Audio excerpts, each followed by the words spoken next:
नफरत की आग में कब तक जलोगे? नफरत की आग में कब तक जलोगे? ये प्रश्न केवल किसी एक व्यक्ति से नहीं, बल्कि पूरे समाज, राष्ट्र और मानवता से किया गया एक गहन आत्ममंथन का आह्वान है। नफरत एक ऐसी आग है जो बाहर से भले ही किसी दूसरे को जलाती प्रतीत हो, पर भीतर से सबसे पहले उसी व्यक्ति को भस्म कर देती है जिसके हृदय में वो जन्म लेती है। आज का विश्व जिस अशांति, हिंसा और विघटन के दौर से गुजर रहा है, उसके मूल में कहीं न कहीं यही नफरत छिपी हुई है। नफरत का जन्म अक्सर भय, अज्ञान और असुरक्षा से होता है। जब मनुष्य किसी दूसरे को समझने के बजाय उसे अपने लिए खतरा मान लेता है, तब नफरत की पहली चिंगारी सुलगती है। जाति, धर्म, भाषा, क्षेत्र, रंग, विचारधारा, ये सभी भेदभाव के आधार नफरत को खाद पानी देते हैं। धीरे धीरे ये चिंगारी आग बन जाती है और समाज के ताने बाने को जलाने लगती है। इतिहास इस बात का साक्षी है कि नफरत से प्रेरित निर्णयों ने सभ्यताओं को नष्ट किया है और मानवता को अपूरणीय क्षति पहुंचाई है। नफरत की सबसे बड़ी विडंबना ये है कि वो समस्या का समाधान नहीं करती, बल्कि समस्या को और जटिल बना देती है। जो व्यक्ति नफरत करता है वो स्वयं को शक्तिशाली समझता है, पर वास्तव में वो अपने विवेक और संवेदनशीलता को खो देता है। नफरत आंखों पर ऐसा पर्दा डाल देती है कि सत्य और असत्य, सही और गलत में अंतर करना कठिन हो जाता है। परिणाम स्वरूप व्यक्ति ऐसे कार्य कर बैठता है जिनका पछतावा उसे जीवन भर सालता रहता है। समाज के स्तर पर देखें तो नफरत सामाजिक एकता की सबसे बड़ी शत्रु है। जहां नफरत पनपती है, वहां संवाद समाप्त हो जाता है और हिंसा का मार्ग खुल जाता है। परिवार टूटते हैं, समुदाय बिखरते हैं और राष्ट्र कमजोर होते हैं। आज सोशल मीडिया और डिजिटल मंचों के युग में नफरत और भी तेजी से फैल रही है। कुछ शब्द, कुछ तस्वीरें या अधूरी सूचनाएं लोगों के मन में जहर घोल देती हैं।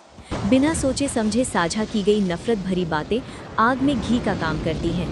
नफरत की आग में जलते हुए हम ये भूल जाते हैं कि अंततः नुकसान हमारा ही होता है। मानसिक तनाव, अशांति, अवसाद और क्रोध, ये सभी नफरत की उपज है। एक नफरत भरा मन कभी शांत नहीं रह सकता। वो हर समय किसी न किसी शत्रु की तलाश में रहता है। इस निरंतर संघर्ष में जीवन की सुंदरता, प्रेम और करुणा खो जाती है। प्रश्न ये है कि क्या यही जीवन का उद्देश्य है? क्या मनुष्य केवल घृणा करने के लिए ही जन्मा है? इसके विपरीत प्रेम, सहिष्णुता और करुणा वे मूल्य हैं जो मनुष्य को मनुष्य बनाते हैं।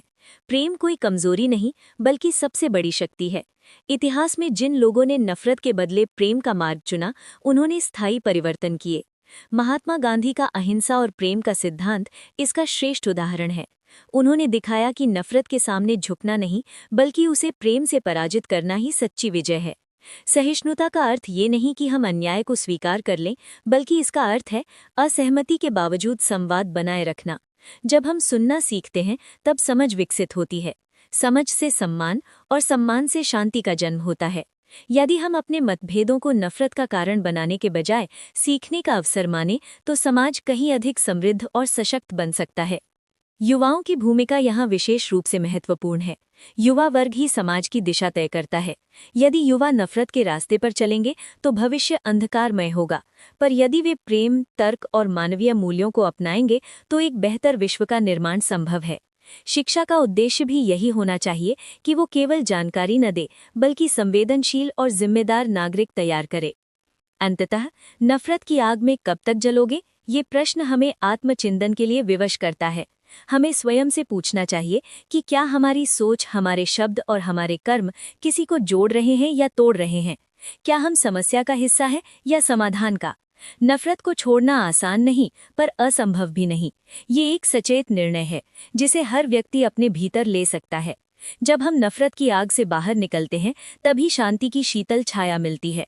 तभी जीवन में सच्चा सुख, संतोष और मानवता का अनुभव होता है। इसलिए अब समय आ गया है कि हम नफरत से पूछें, बस बहुत हुआ, और स्वयं से कहें, अब प्रेम, समझ और एकता का मार्ग अपनाएंगे। यही मानवता की सच्ची विजय है।